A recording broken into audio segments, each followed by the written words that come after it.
नमस्कार मेरे प्यारे साथियों, मैं डीपी आज एक नए वीडियो के साथ आप लोगों के सामने हूँ। एक कॉन्सेप्ट आया है ब्लू हाईवेज का। ब्लू हाईवेज क्या है? तो जैसा कि हम लोग देख रहे हैं कि चाहे रेल के थ्रू हो चाहे रोड के थ्रू हो, रूट बहुत बिजी है और रूट बिजी होने के कारण इन सभी रास्तों के थ्रू, इन दोनों ही रास्तों के थ्रू अगर हम किसी माल की ढुलाई करते हैं तो पहली बात तो उसके ढुलाई में समय ज़्यादा लगता है और दूसरी बात समय तो लगता ही है। दूसरी बात एक इसमें फ्यूल का भी खर्चा बहुत ज़्यादा है।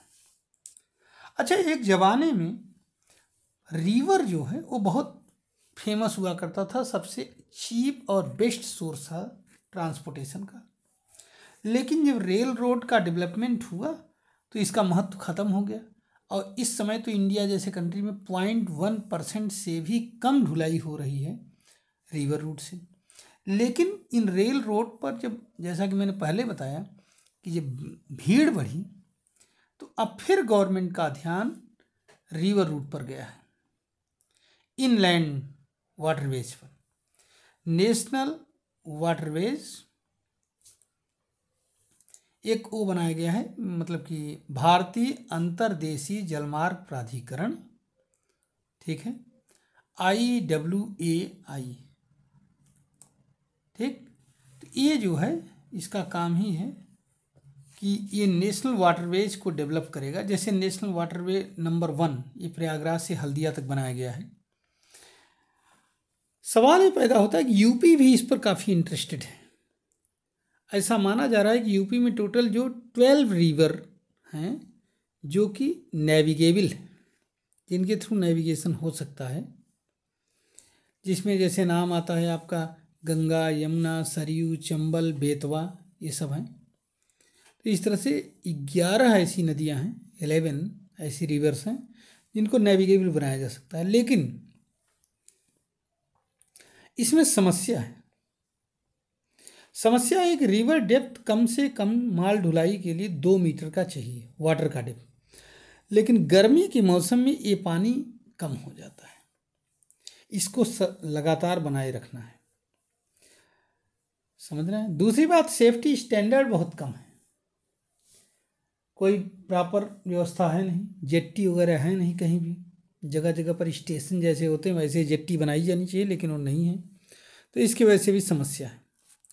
लेकिन इसके बावजूद अगर हम एक कंपैरेटिव स्टडी करें, देखें, अगर हम इन चीज़ों को ठीक कर लें थोड़ा सा, जैसे पानी की गहराई हुआ या सेफ्टी मेजर्स को ठीक कर लें, साथ ही साथ जो भी मतलब बड़ी नावें चलाई जाएंगी या शिप चलाए जाएंगे अंतर्देशीय जलमार्ग पर, उनमें सेफ्टी स्टैंडर्ड्स को हम बढ़ा लें तो हमें लाभ हो सकता है, क्योंकि ये इकोनॉमिकल होता है वाटरवेज की ढुलाई।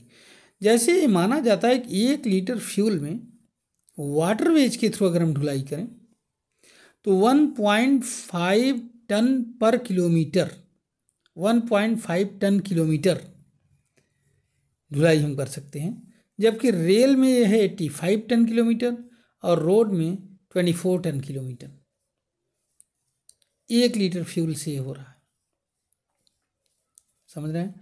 इस तरह से अगर हम कार्बन इमिशन की बात करें तो हम अगर मान लें कि रेल में बिल्कुल कार्बन इमिशन नहीं हो रहा है, बिजली चल रही है, तो रोड में 51 to 91 ग्राम पर किलोमीटर कार्बन इमिशन हो रहा है। जबकि इसी में इनलैंड वाटरवेज के अगर हेल्प लिया जाए तो इसमें सिर्फ 31 ग्राम पर किलोमीटर कार्बन इमिशन होता है इसमें। ऐसे ही वाटरवेज जो है, इस तरह से अगर हम देखें तो वाटरवेज रोड की तुलना में 60% सस्ता होगा और रेल की तुलना में 30% तक सस्ता होगा। लेकिन यहाँ वहीं फिर समस्या आती है कि अगर गवर्नमेंट इच्छा शक्ति डेवलप करे, सेफ्टी मेजर्स को बढ़ाए, रिवर में वाटर की डेप्थ को मेंटेन रखें, तो ब्लू हाईवे का सपना, अर्थात ऐसे हाईवे जो पानी में बनाए जाएं, नदियों में बनाए जाएं और इनसे नदियों के मार्ग से ढुलाई हो, इनको ब्लू हाईवेज कहा जाता है। ये सपना हमारा साकार हो सकता है। लेकिन इसके लिए गवर्नमेंट की दृढ़ इच्छा शक्ति और इंफ्रास्ट्रक्चर, इस क्षेत्र में इंफ्रास्ट्रक्चर डेवलप करने की ज़रूरत है। धन्यवाद, नमस्कार, जय हिंद, जय भारत।